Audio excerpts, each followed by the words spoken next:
Good evening, everybody. I would like to talk to you tonight about using camera raw files. Um, if you're a photographer and you have a digital SLR camera, you should probably be shooting in camera raw format as opposed to like JPEG or TIFF or some of your other options. Camera raw is great. It gives you a lot of extra processing power. More importantly, it records a lot of data with your image that you would not otherwise have. So without further ado, we will jump over here to Bridge, which I showed you in the last tutorial.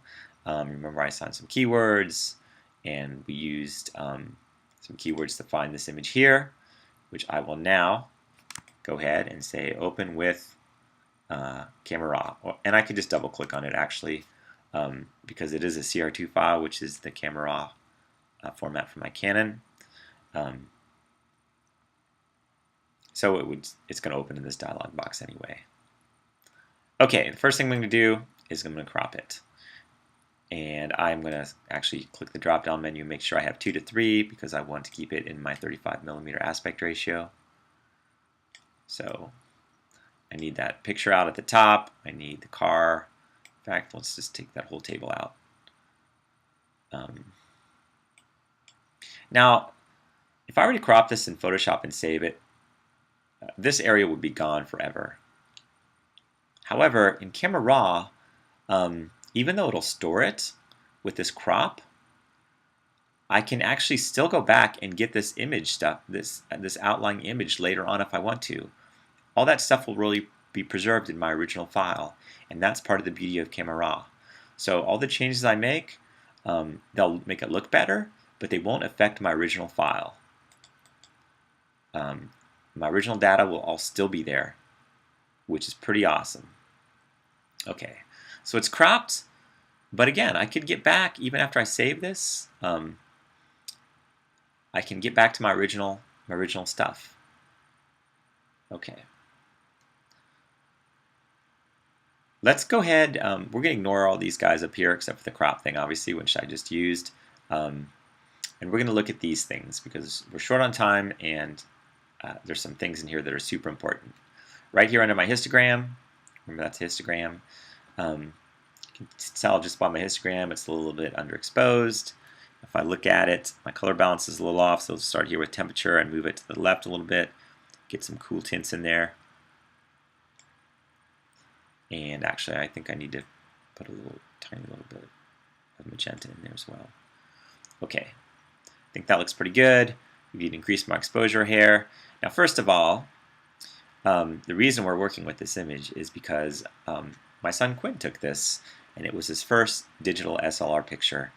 He couldn't really get his little fingers up to the shutter release until this point, and he was super stoked to start taking pictures with Daddy's camera.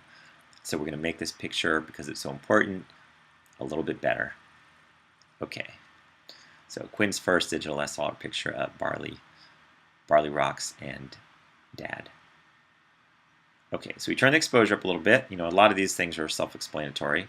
But you can tell over here where there's this cushion, you can't really see any shadow detail. I can't probably even see the separation between the futon and the cushion. But this fill light thing will let me pump some light in there so it affects the black areas. And there's no spaceship landing. That is just my hard drive spinning up. If you hear that whoosh, it's my Mac Pro telling me it's with me. Okay. So the fill light pumped up the shadow areas. The recovery works the opposite. It works on the highlights. So if I'm starting to lose highlight detail in Barley's nose or right here, I can turn the recovery slider up, turn the value up, and it'll start bringing my highlights down. All right, it makes them darker. It makes my highlights darker. You can tell with my little slider that's starting to show black up here. It just means my highlights are going to get darker. Okay, I should not have put, I can tell I should not have any magenta in there. Okay. Never mind on the magenta. Okay, so recovery pulls the highlights back in, blacks fills in, put some light in the dark areas. Brightness makes it brighter. And contrast, yes, you're right, it turns up the contrast. So let's pull back here for a second. Okay, now here's one that's a little bit different. Clarity is, I think, a pretty new feature. And what that does is it actually separates the midtones. So it adds contrast to the midtones only, which is good.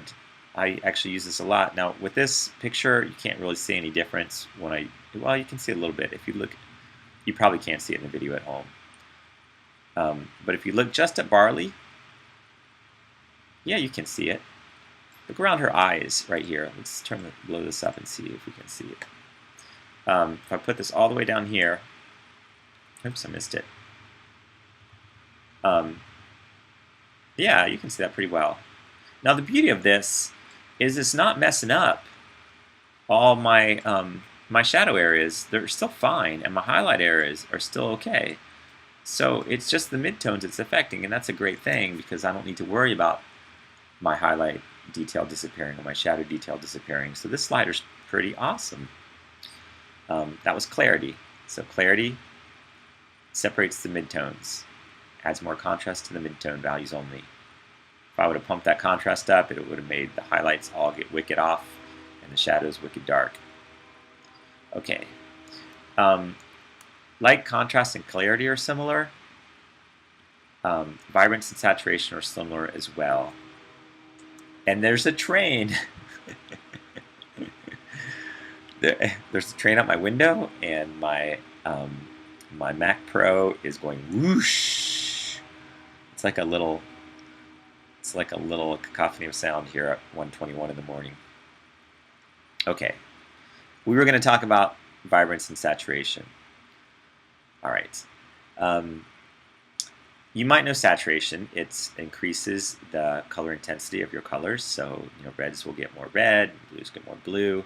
If I crank that up, whoa, look at my green shirt. Was the brightest thing in here, and it turned super green.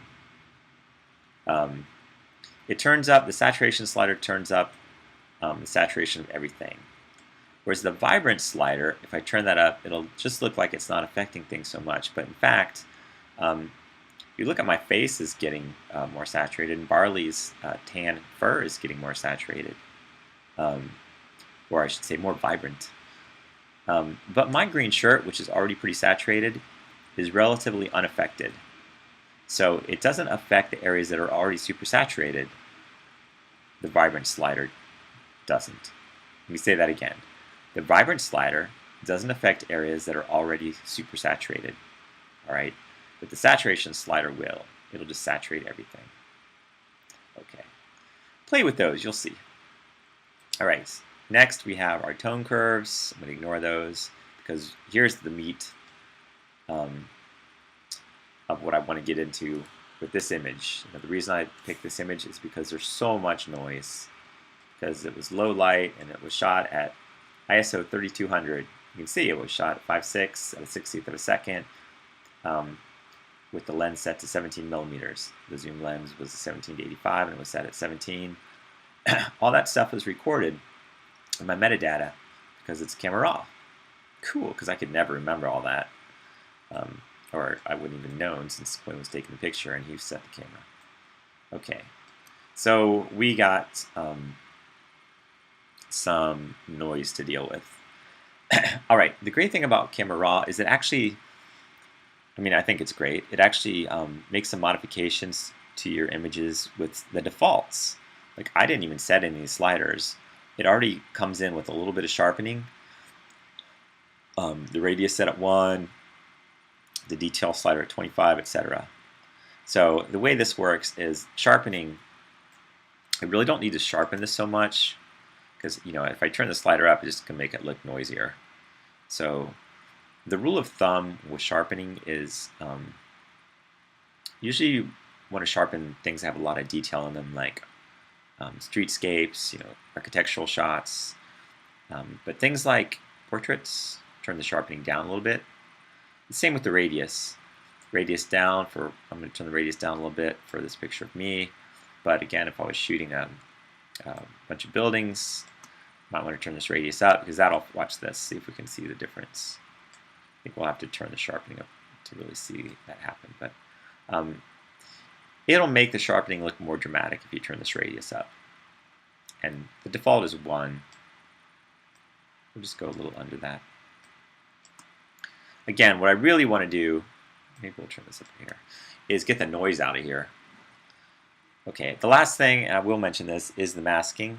And to see this, I'm going to have to turn the sharpening up quite a bit, just so you guys can see it at home. Okay, now watch, when I turn the masking up, it'll make a lot of the sharpening seem to go away, right? So I've turned it up to 59 up here, and I come down to masking, and I turn that up, and it seems to be undoing what I did. But in fact, it is undoing part of it. What the masking does is if I have this set to 0, it applies the sharpening equally to my entire image. But as masking goes up, it starts to look for areas of higher contrast and just affects those areas. So if you look here at my eyeball, which is very dark next to my skin, when I turn this masking up, the sharpening goes away in my forehead and my nose and my cheek because there's not really any contrast there. But here where my eye is and I have these lines, you can still see the sharpening. So basically it's like edge sharpening. If I turn this up, only my edges where there's a lot of contrast are sharpened. Everything else, like in my skin, is ignored. So I'm going to go ahead and use some masking, maybe even more. Actually, I don't want this much sharpening anyway. I just turned it up so you guys can see. I'm going to go with the default again. All right. Again, what I really want to do is get rid of the noise. Let's go with Barley. She's cute. Okay. So, noise reduction. Watch this. Turn up that luminance slider, and voila. A lot of that noise disappears. Now, of course, it would have been much better to have some strobes. And then I wouldn't have to worry about using ISO 3200. Things would have been a lot nicer, but that didn't happen. So we're going to do our best to make Quinn's first picture look good. All right, so turn the luminance up, and it gets rid of a lot of that noise. All right, luminance detail. If I turn that up, you can see that it puts back the sharpness a little bit in my in the areas that there's a lot of contrast. Watch this. Okay, look in here in the ear, especially along this line here. When I turn up my luminance detail, it pulls back some of a little bit of my noise a little bit, but it helps make it look a little sharper. So that's good. All right, I think we will turn up luminance contrast a little bit too. And again, you'll see the effect in the areas that have some contrast to them. The important slider here was the actual luminance slider, pulling out a lot of my noise. And the second important thing with this one that you'll be able to see a lot is, let me find a good spot for this. Can you all see around Barley's nose this green and this magenta, this chromatic aberration that's happening here? That happens if you're using like a high ISO and a short aperture, or short depth of field, a wide hole, a small number, like 5.6 or f4. In low lights, you get this chromatic aberrations, and it just looks like weird color tints on edges. Well, it is weird color tints on edges, so that's what it looks like. Now, this is the beautiful slider. If you take this color slider and you turn that up, that stuff actually goes away. I'm going to just turn it all the way up. So the nose looks so much better here. In fact, here's if we didn't run this through Camera Raw at all, it would look like this. I think. Pretty sure it would look like this. So that's a lot of color noise. Oh my goodness. Gee, it looks like some kind of clown. Okay, so I'm going to turn that up really high.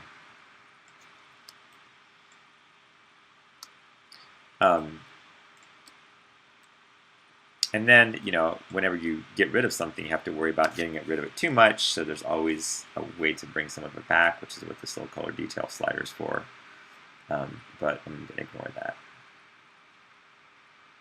I don't really see any effect with this picture. So the color, that was super important on the nose. Actually, let me turn it up some more a little bit. Let me turn this guy down. Okay. Oops. All right. We have taken out a lot of the noise in that image. We've cropped it, and I think we're ready to open this thing up. Yes, we are ready to open this thing up. Now, before I click Open Image, it'll open in Photoshop, and then I can work with it how I normally would work with an image in Photoshop. And I would save it as probably PSD isn't working. Now, I have a few options here. The biggest one that I want to point out is if I hold down Shift, I can say Open Object, and it will open as a smart object, which is sort of another way to protect the image while in Photoshop. It must be getting late. Okay, so Shift key, and you can open it as a smart object. It just says Open Object, but it's really a smart object.